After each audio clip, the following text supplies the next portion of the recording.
Hi friends, I'm Gio, and welcome to my channel. This week's story is about, well, you'll see. Let's begin. The text from Gary, my date and current boyfriend, just arrived. Sorry, Noah, won't make it. David's having a meltdown again. Mom issues. You understand. I'll buy next time to make it up to you. Hugs and loves, my sexy teddy bear. I'll order the eggplant next time I see you. I hear yours is divine. XOXOXOXOXOXO. I rolled my eyes and decided I didn't understand. Maybe I didn't want to. I blew a breath out and attempted to still my heart. Tonight, Saturday, wasn't complicated. It was our 17th date, and I say that loosely. We would have met at Peking Budget Gourmet for dinner, then watch a play right after, Roberto and Julian, a modern-day magical tragic fashion show made fabulous, and shamelessly based on the play written by a centuries-dead author. The problem? This was Gary's third missed date in a row. The 2 tickets had been expensive and were paid for. I wanted to do something impressive. I reread the text and simply turned my phone upside down and ignored any other texts. Gary was a nice guy, but flaky, never serious. Often he'd made plans without checking his schedule. He was lousy with money and played the dating game of who had the best activity available. We weren't exclusive. He was still shopping. He was also incredibly fun to talk to. We'd spent hours on the phone, even talked all night a couple of times. But I had to face the music. I'm not the priority. Third time's the charm, or in this case, third strike and Gary's out. I picked up my phone, went to contacts, and blocked Gary. At least for tonight, maybe forever. If I spoke with him now, I definitely would not regret it in the morning. The people around me might, when I started yelling. That is, if I ever unghosted him. Are you ready to order? The waiter asked, setting a tray of fried wontons with a bowl of sweet and sour dipping sauce next to it. Do you want to wait a little longer for your companion? His name tag read Leroy, and you've already made my day. And he made mine. Almost 6 feet, with a lanky build and coffee-colored hair, and a smile that seemed too sweet to be real. But on him, it looked genuine. Sparkling mahogany eyes, a gold stud in one ear, and a pink unicorn in the other. Though he radiated joy, something about him seemed distracted, almost sad. Maybe it was his eyes. They didn't quite smile. His purple t-shirt had a small Peking Budget Gourmet above the heart, and on the back it read, I love my job, with the word love in gigantic letters. Leroy gave me a smile that pushed the clouds out of his eyes. Gary's a no-show, I replied, letting the sarcasm bite. For the 3rd time in a row. I've already bought the tickets to the play. You free tonight, Leroy? My date stood me up. I lifted the phone so he could read Gary's text. Something sad flickered in Leroy's eyes, but quickly vanished. Who's David? An ex? Gary's stepdad. I figured it's just an excuse to get out of the date without being rude. Pretty lame, right? Little white lies. Something like that, I said. So what about it? You in? Leroy pursed his lips. A shadow masked his eyes, and he lowered his head. So you want me to go on a pity date with you? I nodded, giving him the most pathetic look I could. I'll even give you $50 to pretend you want to go out with me. Why not? Leroy snickered. His smile flared again. For $50, I'll make nice with a man I never knew existed 3 minutes ago. You've got yourself a date, cowboy. Now what do you want to order? I scanned the menu. Golden crispy chicken with mango dipping sauce. What about you? A pity date is still a date. I'm buying. Leroy paused, eyeing the menu. Beef and broccoli. Let me talk to my boss about leaving early. What's your name? Noah. I should have asked this first, Leroy said, putting all his weight on his left hip. Whatever shadow he wrestled with vanished with his smile. But what'll you have to drink, my soon-to-be dance partner, Noah? Vodka lemonade. You? Leroy wrote it down and glanced at me. Let's see what my boss says before I answer that. 5 minutes later, Leroy set 2 highball vodka lemonades with raspberries on the table. I told boss I was taking a half-day starting now. Least I can do is get you the employee discount. You sure your boyfriend won't get mad? He's dumped, I said, sipping my drink. Just hasn't realized it yet. You sure? I pulled my phone out, sent a simple text. Gary, you have been dumped by text. Don't call, write, or visit. Ever. I never want to see you again. Signed, Noah, your ex. 15 minutes later, a different waiter brought our food.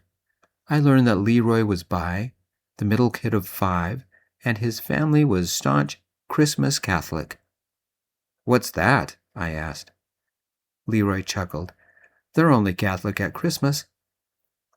His easy way of talking relaxed me in a way I had seldom relaxed around Gary. The banter was fun, light, and Leroy's tender voice had me laughing. I laid my hand on the table, casually, as we spoke. Leroy placed his hand on mine as if it were the most natural thing to do. I didn't mind. We better get going, cowboy. A play is like a bus. It won't wait, Leroy said. He ran into the back to grab his hoodie, and we walked out arm in arm, like we'd known one another for more than 5 minutes.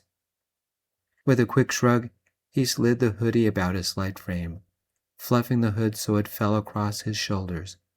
A violet velveteen hoodie with a fluid design that could be wings on the back.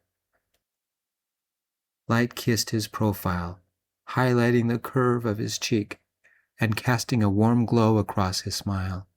A beautiful, innocent smile. He bit his lip and glanced at me, shy in a way that felt puppy soft and heartbreakingly sweet. Did he know how irresistible he was? What are your long-range plans, Noah?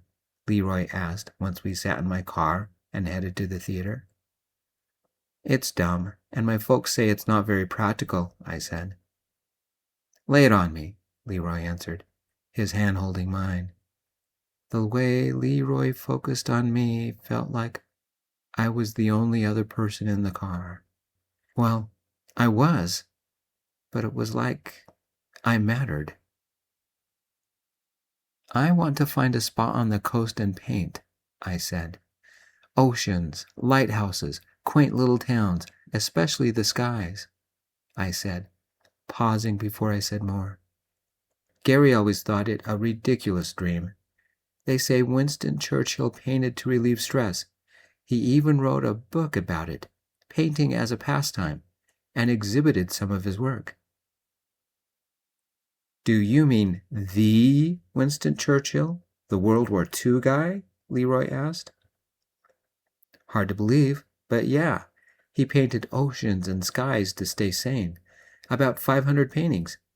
That's only 20% of what Monet painted, and just shy of what Van Gogh produced.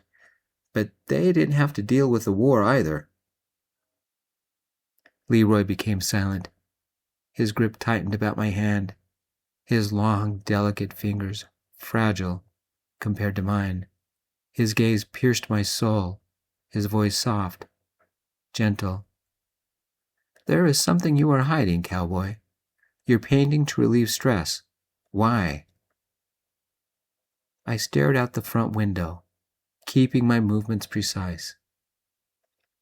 Mom died 3 months ago, stage 4 breast cancer. I painted before, but it became my life after the funeral. Leroy remained silent, conveying his concern through the gentle tightness of his hand. I continued. "Dad is a wreck. Might always be. I can't connect with him anymore. My sister is too far away and has her own life. Painting became my way of dealing with grief." "And Gary?" Leroy asked in his quiet way. "He was there for the funeral, but he's been flaky ever since. Cancels dates last minute, is always too busy. I don't know. He's not the person I thought he was. He's the type that is always looking for the better party." "Sounds like he runs from the deep stuff," Leroy said. "A fair weather date. Around when it's fun, but when things get serious, he bails." "That's him. There for the good times, gone for the bad," I muttered. The conversation stalled. Silence threatened to suffocate us, but Leroy must have sensed it also and kick-started it going again. "Tell me the play again?" Leroy asked, pulling out his phone. "Roberto and Julian. It's a homemade, off-Broadway gay reinterpretation of 2 fashion houses battling it out on the runway. Found it, Mojave Star Playhouse on Fremont Street. Isn't that the area with all the art galleries, indie theaters, and speakeasies?" "Never been there myself, but maybe." "A critique says sequins and glitter meet stilettos and fabric so sheer it would make the Queen of England blush. 2 lovers from different fashion houses battle on the runway and secretly fall in love. Be warned, very adult language." "What's a speakeasy?" I asked. Leroy shrugged. "Phone says it's a stylish hidden bar. Maybe we'll find one. How much were the tickets? I can pay you back for mine."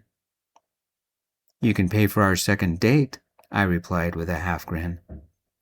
Leroy snorted and then scanned his phone one last time. "The play's got good reviews," he said before shoving it in his hoodie pocket.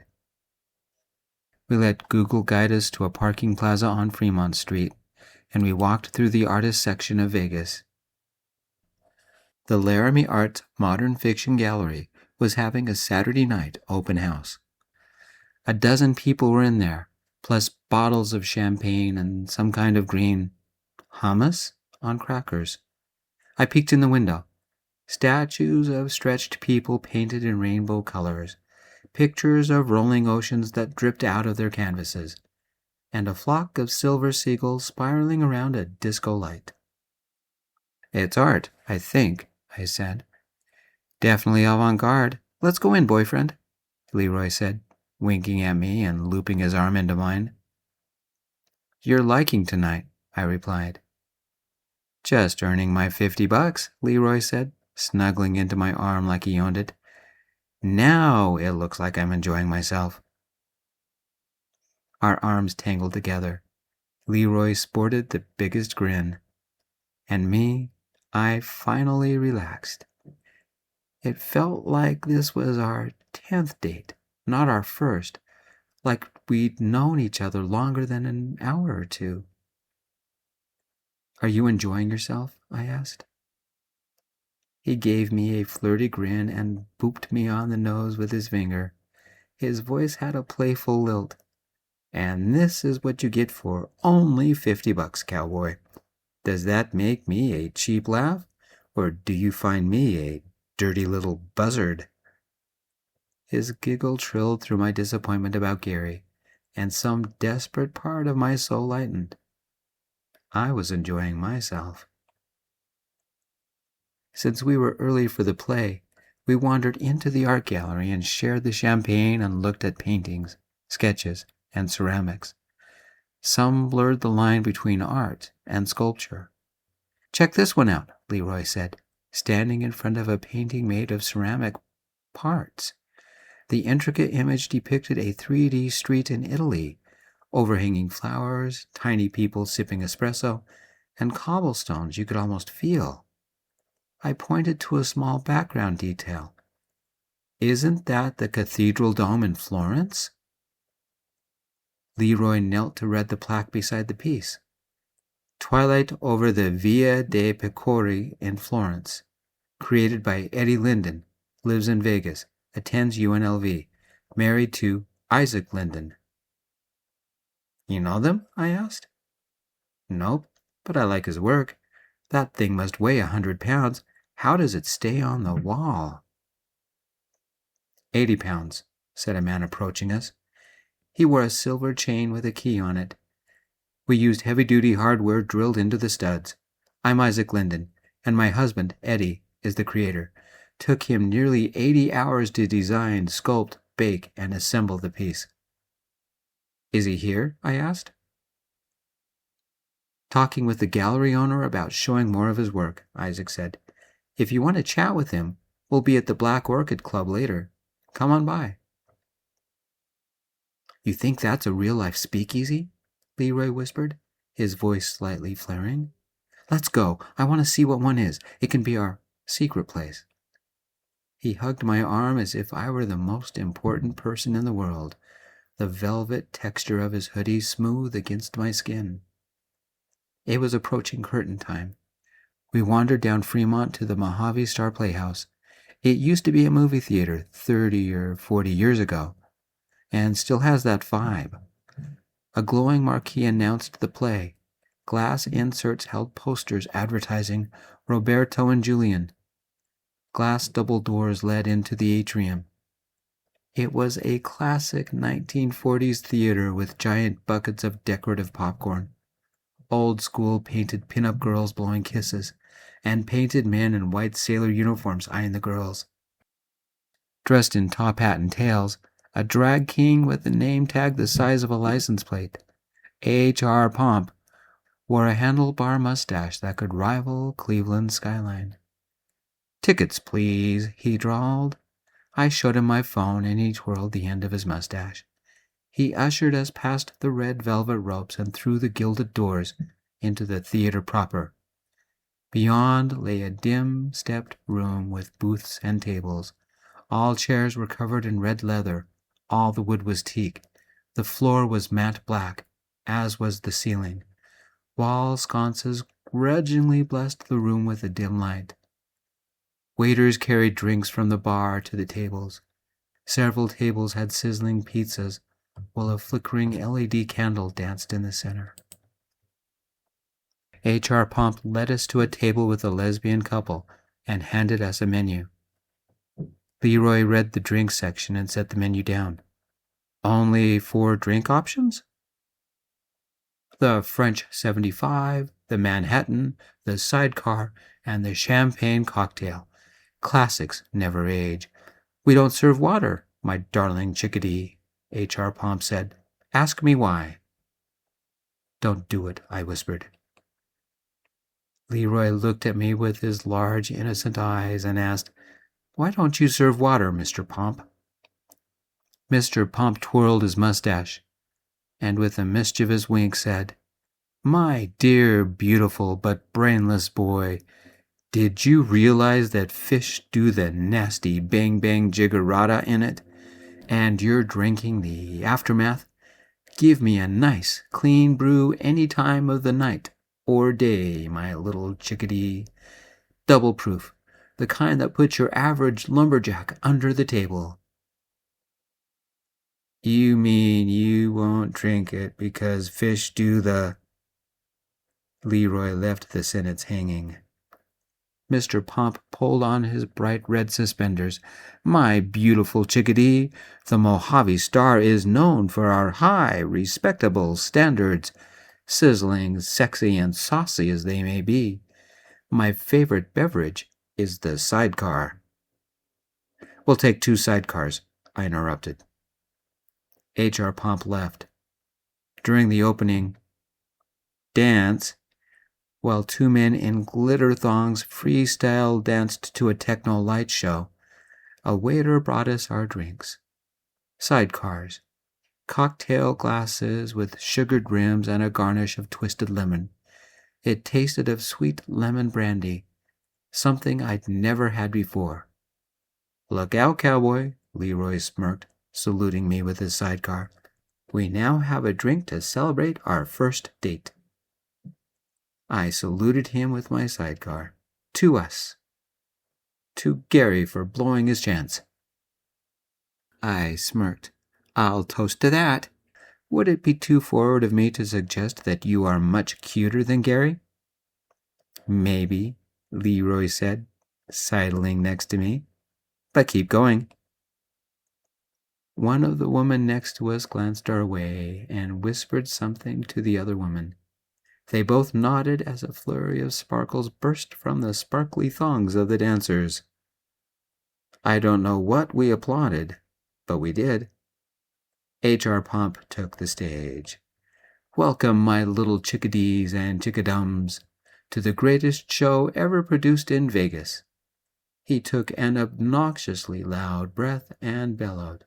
"It's come to my attention that some of you might be, how shall I put it delicately?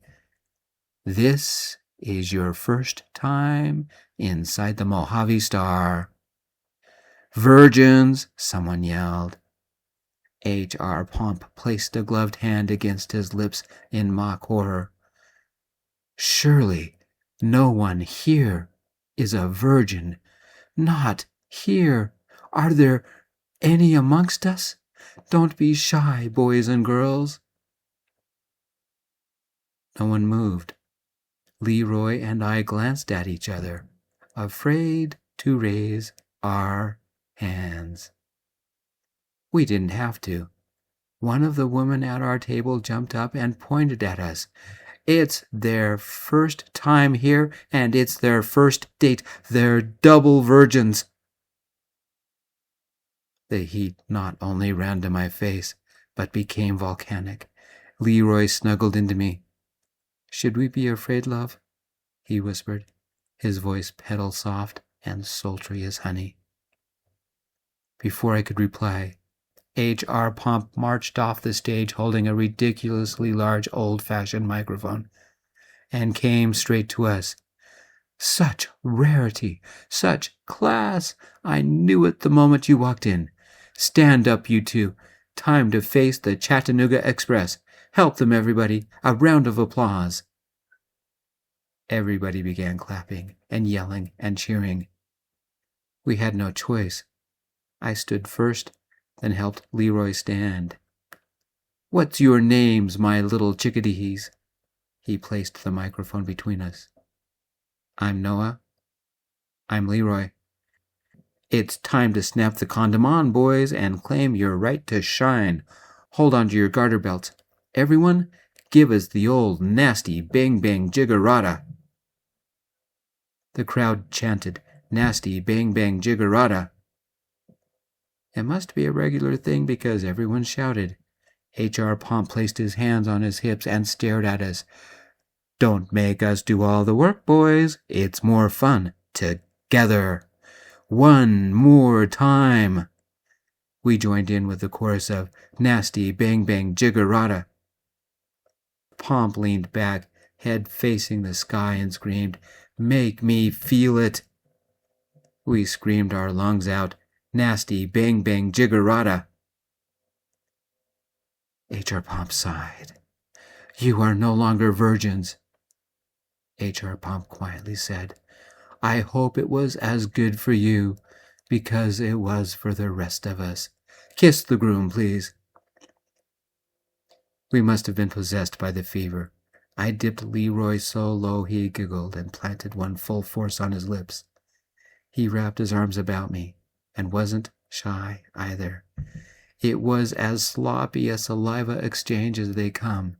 Messy, wet, uninhibited, and more fun than I've had in months. We'd officially been nasty bang-bang jiggerotted. We rose, chuckling and wiping our lips. H.R. Pomp fanned himself. It's hot tonight, my little chickadees. Waiters, get our new members a drink on me and a t-shirt to remember the night. You've been wonderful, boys. Now it's time for the show. The lights dimmed, just enough for the sparkle to settle. Leroy giggled from the dip, breath warm with joy. My lips ached for more.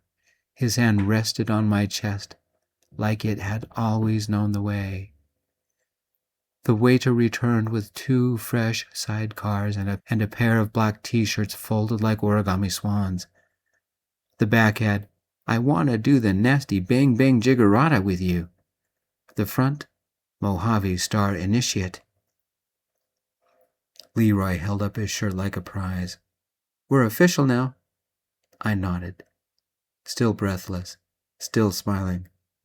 We've been baptized in brandy. The lesbian couple raised their glasses towards us. One winked. To the new boys. Don't worry, it happens to all of us. You wouldn't believe it, but Pomp in his real life is the morning weather girl. We clinked drinks again. The second sidecar tasted stronger, more lemon, more bite. Or maybe it was just the adrenaline. On stage, H.R. Pomp twirled his mustache and shouted, Quiet down, everybody, and here we go. The techno lights flared, the glitter thongs returned, and somewhere between the sequins and the sugared rim, I realized Leroy had snuggled into me. Leroy's voice was sultry, and he whispered, You're not a double virgin anymore, cowboy. I smirked, wrapping an arm around him. Neither are you. We laughed. We drank. For 2 hours, the chaos unfolded, the over-the-top costumes as each fashion house battled with the other, left us reeling. Leroy cried at the last scene. Roberto and Julian exiting their wedding, singing their love to each other. It's so beautiful. I want a happy ending like that. Do you think they'd let us sing at our wedding? About 11, we slowly walked down Fremont Street to the parking plaza, humming the final song and holding our Jiggerata t-shirts. Leroy became all serious, his smile disappearing. Do you ever wonder why life doesn't have happy endings? What do you mean? The original play might have been tragic, but they changed that. He sat on a bench about 10 feet from the parking plaza. Leroy's face had reddened. What's wrong? I asked. My last 2 boyfriends dumped me for the same reason. Why? You bad with money or something? Have some stupid protein shake in the morning that makes your breath terrible? You have a pet pit bull named Tinkerbell and you dress him up in a pink tutu? That brought a smile. No. I tend to be very touchy-feely. I hug people and hold people, and my emotions are all over the place. They wanted someone more. Don't laugh. I wasn't manly enough. I know we're only together for 1 date, but I've had fun. You didn't mind me being myself. Once again, I cuddled him into me, and we sat in silence, enjoying the night. I kissed his temple and enjoyed his warmth. Softly, hesitantly, he confessed, I needed tonight. Why? He kissed my hand before reaching into his hoodie pocket. A black velvet ring box emerged. I proposed to my boyfriend last night. He said no. Leroy's tone became gray and soft, tinted with a broken heart. Said I was too clingy. Said I was too high maintenance. Said he wanted someone independent. Someone manly.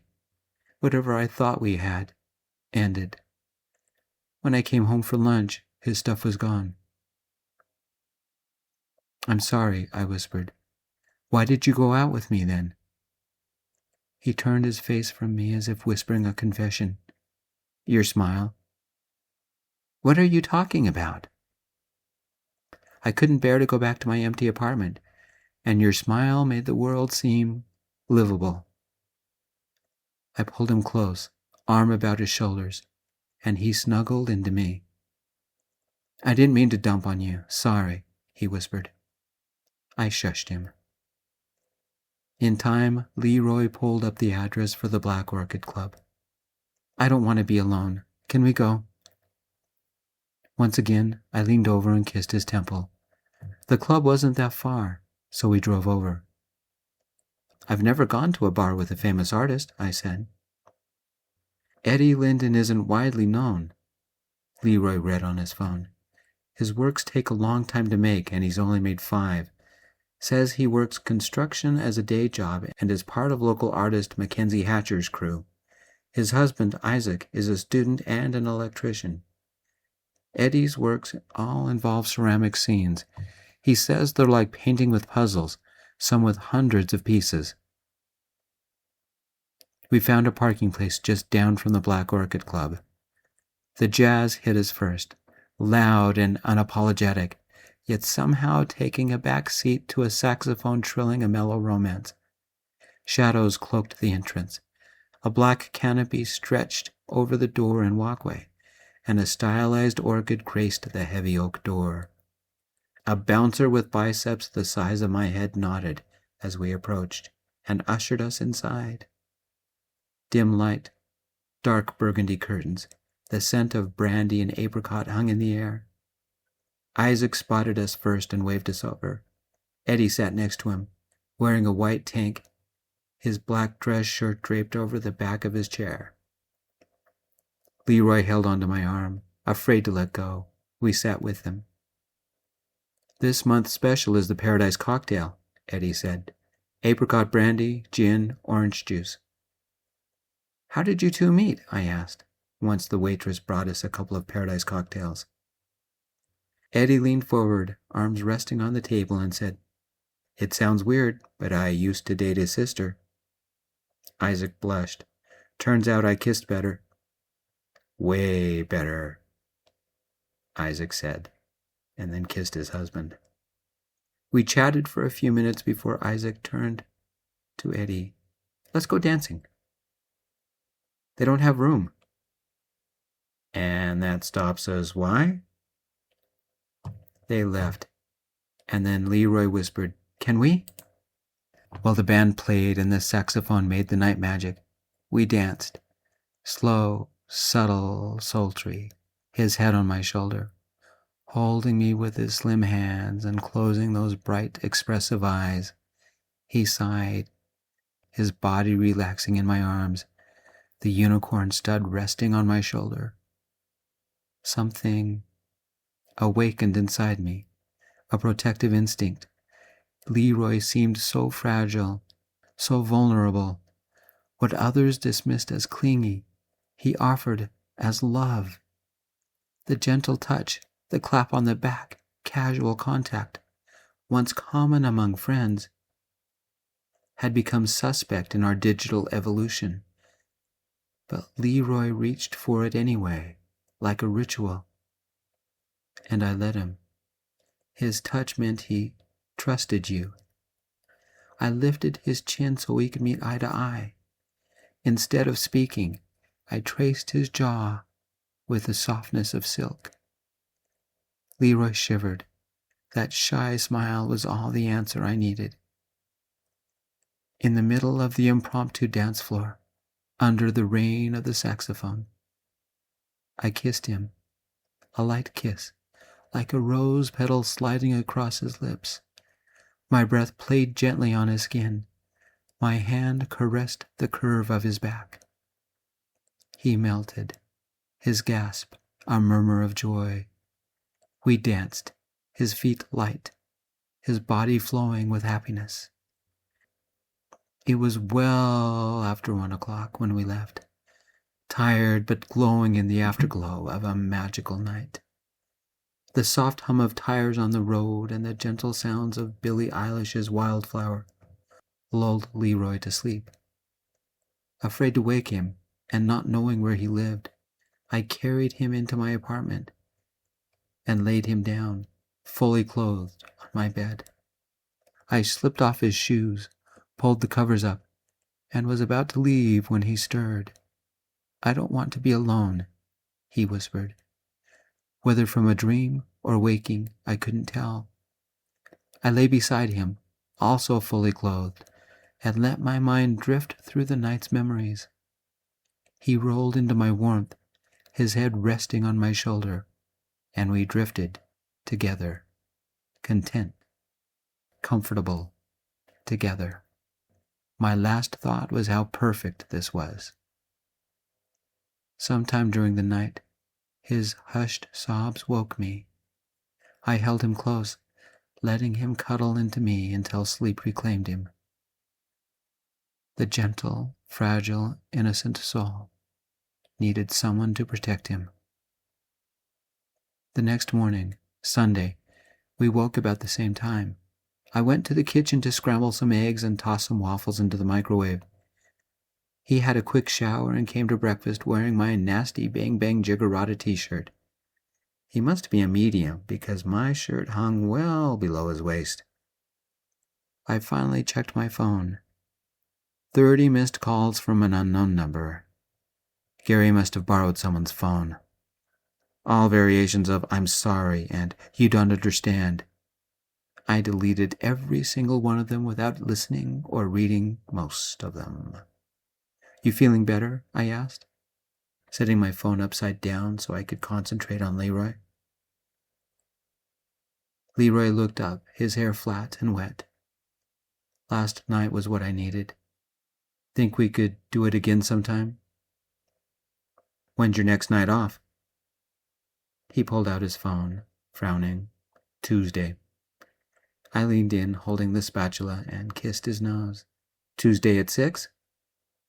He smiled, looking sexier than ever in that oversized shirt. "What say we go back to the Black Orchid Club?" Leroy said, taking a seat at the table. I served the eggs. Nasty Bang Bang Jiggerata. "With sidecars," he offered. I had to leave for work. Hate working Sundays. But you do what you do. And Leroy took an Uber to go pick up his car.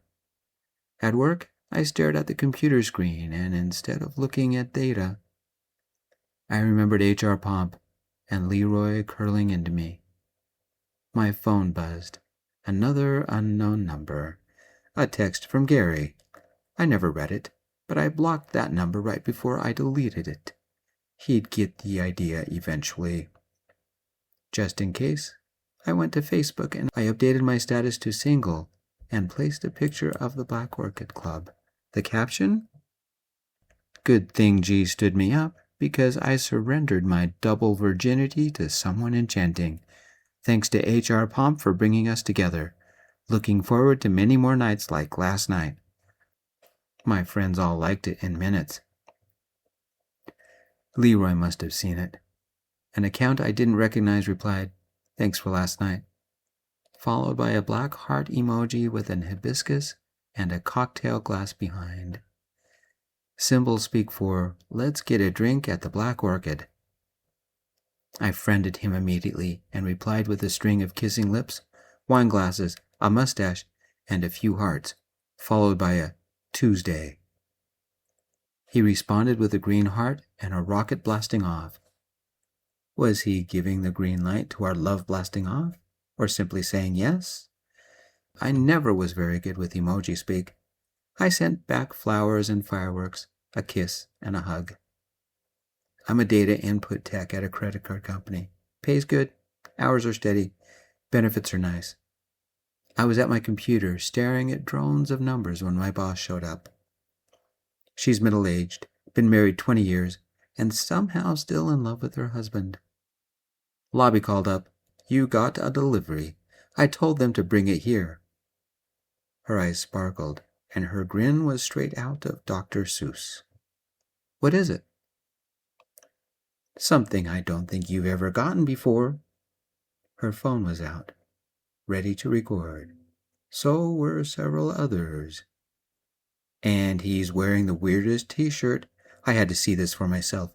Anything you need to confess? Her grin turned devilish. A floral scent entered before he did. A bouquet, but the size of a Volkswagen. Roses in white, red, lavender, and pink. Orchids in white, pink, fuchsia. Even a rare black one in the center. A sprinkle of silver glitter made it magical. And it all was barely contained in a vase that shimmered like ice. "Look at Noah's face," one co-worker squealed, her phone going off. "What's going on?" I asked, feeling stupid. Everyone seemed to know but me. A face peeked out from behind the bouquet. "Delivery for Noah. Read the card, cowboy." Stunned, I couldn't speak. No one had ever brought me flowers. Ever. Something choked up inside me. I only said, "Leroy?" Of course he wore his nasty Bang Bang Jiggerata t-shirt. Of course his rainbow unicorn caught the light just right and sparkled. Of course he had glitter in his hair from the bouquet. And of course he looked damn good. He shrugged, blissfully innocent of the effect he was having on my libido. "Tuesday came early, cowboy." I got out of my seat and stood there. I know I had the dumbest expression on my face because one of my coworkers said, "Aw, that's sweet. He's crying." I smushed Leroy into a hug, flowers and all. He deftly wiped below my left eye before kissing me. "I missed you," he whispered. The kiss, it was floral and wonderful and exciting. "Is that your boyfriend? The one from that bar no one's ever heard of?" my boss asked, her tone lilting like only a mom could manage. "Yeah," I said. "Isn't he cute? Can I keep him? I can't resist those eyes. One look and I'm a puddle." Leroy lightly punched my shoulder. "You big goofball. You owe me another kiss for that." In front of my coworkers and my boss, I paid up. A longer kiss, filled with yearning. A feeling I couldn't express with words, only through a look, a touch, a soft caress along his jaw. He pulled back, eyes closed, as if savoring the moment. "God almighty, I can't take much more of this sugary sweetness," my boss yelled. "Go to lunch, you two, that's an order. And Noah?" "Yes, boss." Her tone glittered with mischief, sounding just like HR Pomp. "You owe us details when you get back." We left the vase on my desk and took the elevator to ground level. The sandwich shop was 2 blocks away, a perfect walk on this cloudless day. "You still sad?" I asked. Leroy glanced at me, his hand firmly clasping mine. "I am when I'm alone. I used to like solitude. It felt like recharging, but I can't stand it right now." "I know the cure," I said, pausing just long enough to look into his eyes. "Dinner?" And then deeper into his eyes. "Dancing?" I ran my finger lightly along his lower lip. "Long walks with someone who cares about you?" I leaned in close. His breath was warm, inviting. "We could talk about nasty Bang Bang Jiggerata kinds of things," I whispered into his ear. He bit his lips, eyes softly glistening. "Noah, wait up! We need to talk!" The clip-clip of new shoes on pavement, clothes fresh off the rack, a haircut worthy of Roberto and Julian. Gary ran toward us, stopping just short. Leroy broke the awkward moment. "You must be Gary." Gary turned to me, ignoring Leroy. "Can we talk alone?" Leroy stepped between us, his fist clenched, the softness in his jaw replaced by iron. "My text said it all," I replied. "Give me a chance." "Why? You had 3, Leroy said. "Who are you?" Gary asked, as if noticing Leroy for the first time. I winked at Leroy. "The man I lost my double virginity with." Gary's eyebrows lowered. "Wait, you were a virgin? But we—" "You never forget your first time," Leroy said, his hand finding mine. "Time for you to stop bothering Noah and leave." He reminded me of an angry chihuahua protecting the man he loves. "So this man is why you blocked me? Didn't I mean anything to you?" Gary stiffened. "You could have. Then you showed me that I meant nothing to you. Goodbye, Gary." "Can't we try again? I had feelings for you. Serious feelings. Can't we talk?" I smiled, but sadly. "We could have talked last night, but you were too busy." "I guess those feelings weren't too serious. Excuse me, I'm going to have lunch with someone I have serious feelings about. All it took was one night, a sidecar, and a visit to Florence." "And black orchids," Leroy said. "Last night was amazing." Gary sputtered, clearly not understanding.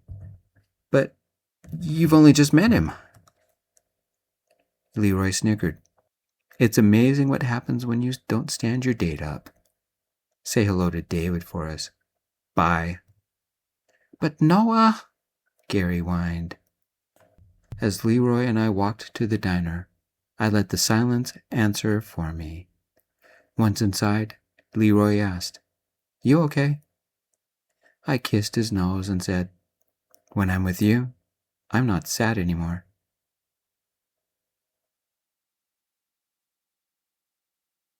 Thank you, everybody, for joining me. I'm Gio, and I'm glad you stopped by. If you'd like more stories, visit my channel at Loud and Proud L3Q. It's little stories. Anyway, we'll see you next time. Peace, my friends. I love you all.